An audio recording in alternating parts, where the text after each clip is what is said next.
Hello everyone, welcome to iitiansgateclasses. So in this session, we will be discussing DGCA 2023 Aeronautical Engineering UPSC ASO exam solution.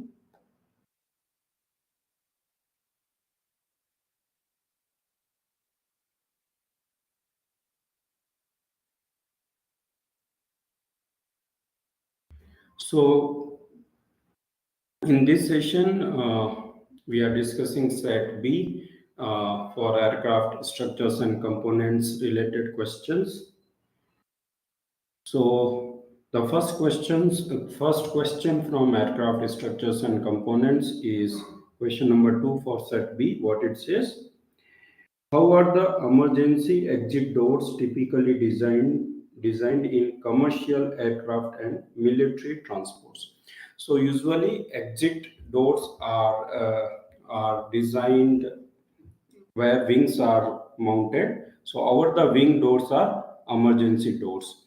So how they are opened? So they are designed to open inwards. No, why? Because if they are open to they are designed to open inwards, they will create the disturbance during emergency exit. Okay, they are designed to open downwards. No, because they are mounted over the wing. They are designed to open outward. Yes, they are designed to open outwards. They are designed to open automatically. No, they are designed to open manually, as well as can be opened automatically also. So correct answer is C is the correct answer. And you guys can see in this picture, uh, they are open outwards, you can see, and these emergency exit doors are over the wing for this commercial airplane. Okay, so you can see the explanation for the cell. Now next question, it is from basic aircraft structures, a numerical question. What it says: a cylindrical pressure vessel has an internal diameter of 2 meter and is fabricated from plates 20 mm thick. If the pressure inside the vessel is 1.5 Newton per mm square, which is nothing but megapascal. So 1.5 megapascal. And in addition, the vessel is subjected to an axial tensile loads of 2500 kilonewton. What is the circumferential stress? So if you guys see the symmetric diagram for this pressure vessel, you can see there is a pressure which is acting on the walls all across.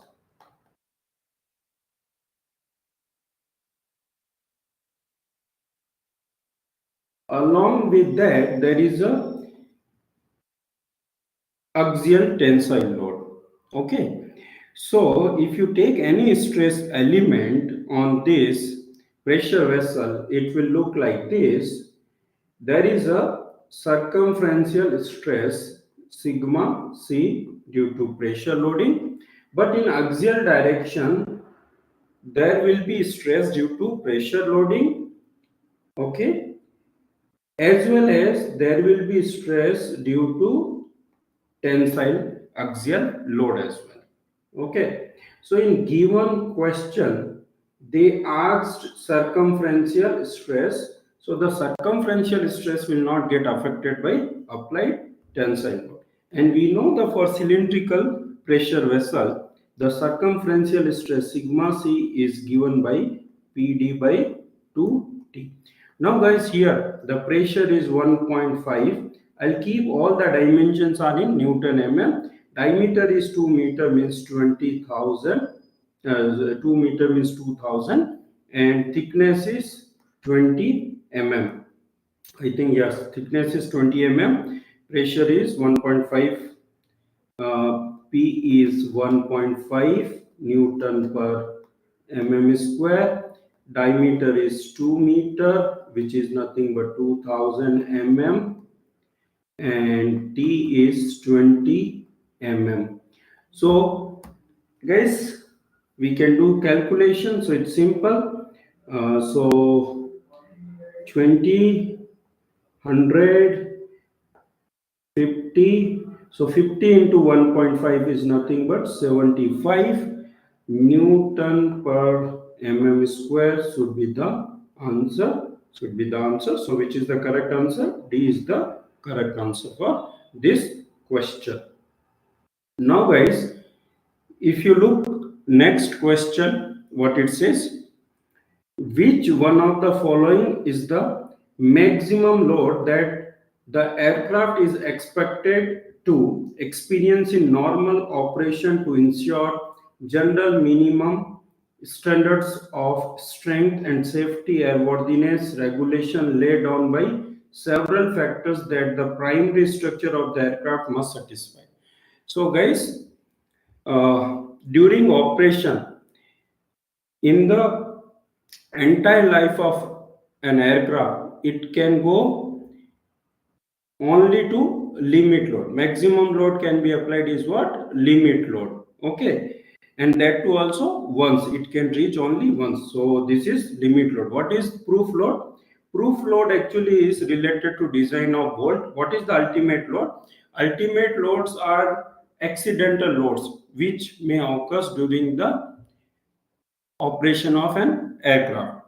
Okay, and usually ultimate load are 1.5 times limit load. Okay, what is the aero load? Aero loads are nothing but load due to pressure. Okay, during flying. So what is the correct answer? Limit load. And any aerospace engineer must know at least what is limit load, ultimate load, because all the design and analysis are done for limit load, ultimate loads, and then ultimate loads also have several category. Like there are loads due to engine failures, there are load due to fan blade outing or bird injection or G loads and all. Okay, so you guys can read, and the same was discussed during our ASO sessions also. So this question came direct away from what we discussed. So this is about proof load. Now again, the theory of the torsion of closed section beam is known as. So this question number 5. This is from thin wall structure, and again this is from the material or session provided by IGC. So the torsion of closed thin walled section is governed by a theory called Brad-Bedow theory. Brad-Bedow theory. So, what is the Brad-Bedow theory? Brad-Bedow theory says your applied torque for thin-walled single section, if you take it, is T equal to 2AQ. What is the Q? Q is torsional shear flow. And all these lecture of thin walled structures are available on IGC's GATE Aerospace journal. Anybody can use it. Okay. Now maximum stress theory, elementary torsional theory, and all are different. So A is the correct answer. Now next question read. Consider the following statement regarding load on structural component of aircraft. So what first? Option says ground loads encountered in landing and taxiing subject the aircraft to concentrated shock loads through the undercarriage system. Correct. So ground loads are usually uh, during landing and taxiing, and usually when aircraft lands there will be some impact and shock load. So this is correct. Option 2, what it says, wing, tailplane and the fuselage are each subjected to direct bending, shear and torsional load. Yes. So when aircraft flies, wing, tailplane and fuselage will subjected to aero loads. So those aero load is transmitted in structure in form of bending, shear and torsional load. So option 2 is correct. All the air loads are the result of pressure distribution over the surfaces of the skin produced by steady flight, maneuver or gust condition. That is also true because aero loads are resultant of pressure distribution over the surfaces. Okay, and in any case, if you take any body, either it is flying or any object, for any object, for any object, there can be only two kind of load. Okay, one is what? Surface loads, and second is body loads. Okay, so or you can say surface forces or body forces. So surface forces are developed due to like pressure normal or due to skin friction drag. Okay, and body forces are due to gravity or inertia. So for this question, what is the correct answer? Option D, 1, 2 and 3. Now move to next question. The dynamic stability of an elastic body in an airstream is known as. So dynamic instability is nothing but aeroelastic phenomenon.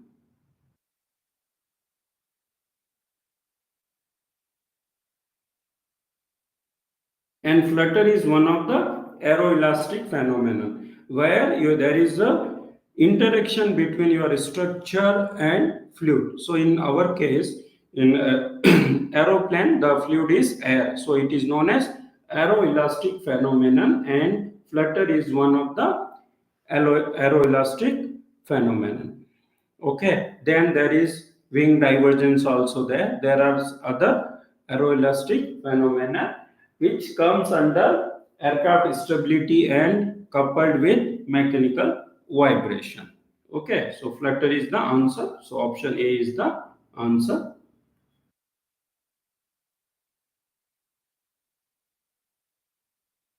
Yeah. So question number 8, what it says, at a particular point in structural member, a two-dimensional stress system exists where sigma x equal to 60 Newton per mm square, sigma y equal to minus 40 Newton per mm square, tau xy equal to 50 Newton per mm square. If Young's modulus E equal to, it is 2 lakh Newton per mm square. Poisson's ratio is 0.3. What is the direct strain in y direction? So this is a simple question from stress strain, and it's a numerical type questions from aircraft structures basics. So we know if you draw here stress element, they given sigma x, they have given sigma y, and they also gave tau xy. So this is how you can represent. So tau xy they gave 50, sigma x they gave 60, and sigma y they gave as minus 40. Now from stress strain relationship, we know what is the direct strain in y direction is normal strain in y direction. So epsilon y is given as what? Sigma y by E minus nu times sigma x by E. So this is from stress strain relationship, and here sigma x, sigma y, nu and E all are known. So what is epsilon y then? So epsilon y equal to sigma y. So how much is sigma y? Is minus 40 again. I will keep all the dimensions in Newton per mm. So it is minus 40. Then what is the nu? Minus 0.3 into what is sigma x? It is, I think, 60 plus 60. So we have put plus 60. Okay, and then divide by 2 lakh. 3 and 4. 3 to 5, 6. 2 lakh. Now guys, what it comes? Minus 40 minus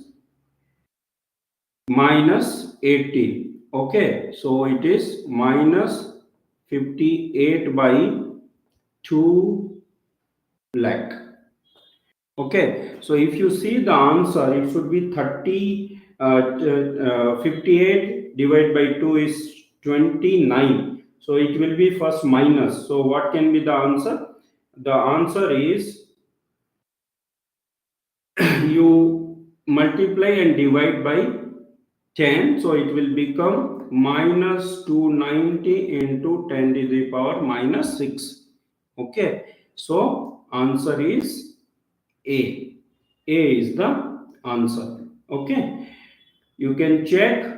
So this is nothing but minus 580 upon 2 into 10 to the power 6. So what we got? Minus 290 into 10 to the power minus 6. Now one thing I want to tell you. In all structures question, there is no requirement of calculator. These calculations are quite easy. Without using calculator, you can do. So in ASO, the simplest part which I believed was structures. Okay, so read next question. So next question is again a numerical question, and it is again from stress strain relationship only, or aircraft structures basics. So what it says, a rectangular element in a linearly elastic isotropic material is subjected to tensile stresses of 83 Newton per mm square and 65 Newton per mm square on mutually perpendicular planes. What is the strain in x direction? So guys, again, if you draw a stress element, in this case, it is only biaxial stress system, but previously it was 2D stress system. But in that case, there was no role of shear stress. Okay, so here what it is given, sigma x is 83, and they given sigma y as 65. What is asked? Strain in x direction. So suppose this is your xy coordinate. So what will be epsilon x? It will be sigma x by E minus nu times sigma y by E. Again, in this question, everything is given and there will be no requirement of calci. We will see how. So sigma x is how much? 83. So 83 minus 0.3 into 65 upon E is given as again 2 lakh Newton per mm square. So 22456. So now guys, you multiply 65 by 0.3. So it will be 5. Then 3 is 18. So it will be 19.5. Then 83 minus 19.5 by 2 lakh. Now guys, 83 minus 19.5. So how much it is? It will be how much? Just so 20. So if you take 63, so it will be 63.5. 63.5. It is 63.5 upon 2 lakh 3256. Now guys, if you check the answers, we know 63 divided by 2, it is 31.75. So by default, if you just look, there is only one answer where you have 30, which starts from 3 digit. So by default, I can say A is the answer.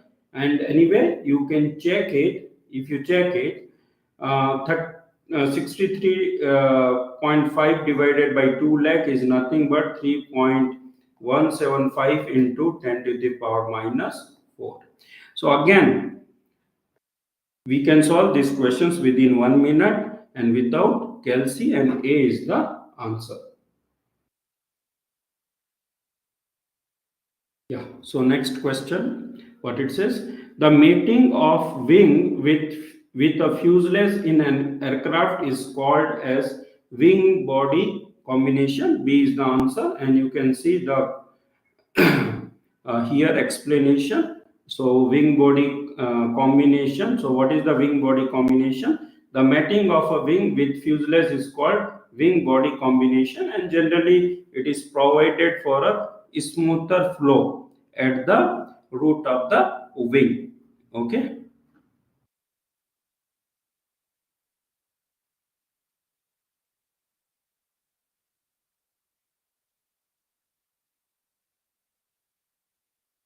Next question, read the.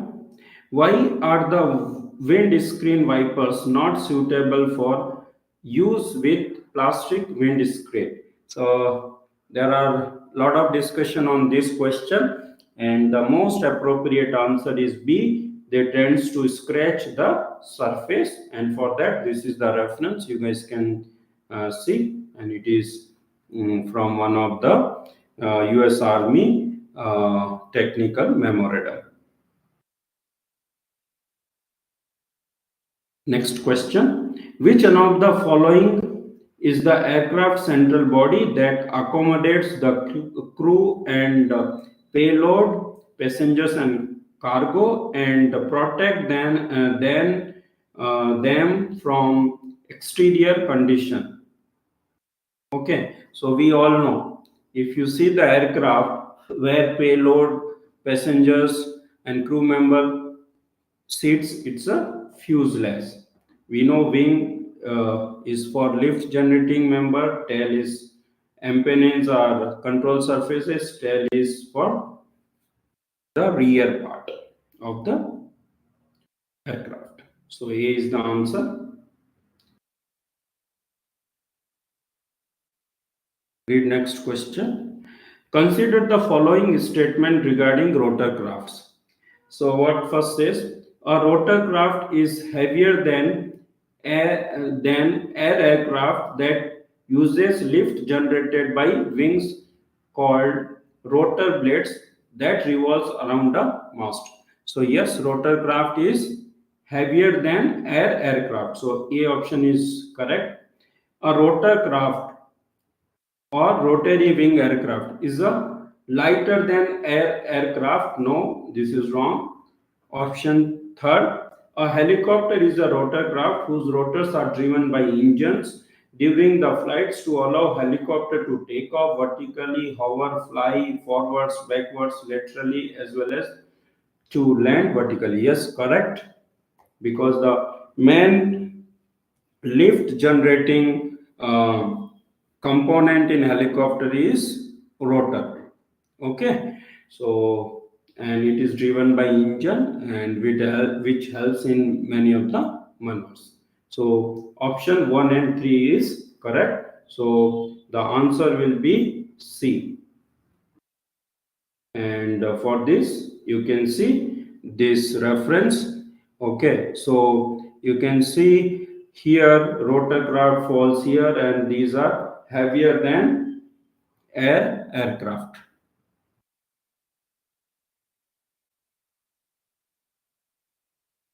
Next question, what it says, how is the plane body defined in the context of elastic theory? So in elastic theory, guys, we use always a 2D stress system, and in case of 2D stress system we use thickness as unit. Okay, so that means there is no lateral surface, only we consider in plane surface. So this is what your xy is, the in plane. So when you consider thickness as unit, that means there is no lateral surface. So D is correct. Look into other options. A body with varying thickness, no, because we consider thickness as unit. A body with irregular thickness, no. A body bounded by parallel planes and closed lateral surface, no. We don't talk about boundary conditions and all here in elastic theory when we consider a 2D stress system. Okay, so the most correct answer is D. So I think that's all from aircraft structures and components question. So thank you for watching this session, and if any feedback you guys can share in DGCA ASO Telegram group, or you can share below comments on this session. And we are very happy to provide supports to students who were writing DGCA ASO exam. This was fully fledged, professional and well-designed support. And the paper was a bit different than last time 2019 paper, but definitely it was an excellent learning for team IGC, and our all IGC students are well satisfied and very happy. Of course, they were expecting to do much better if the paper would have been more conventional paper. Uh, but nevertheless, whoever has done better than other in terms of the preparation, they will be winner once the final result comes. So thank you all.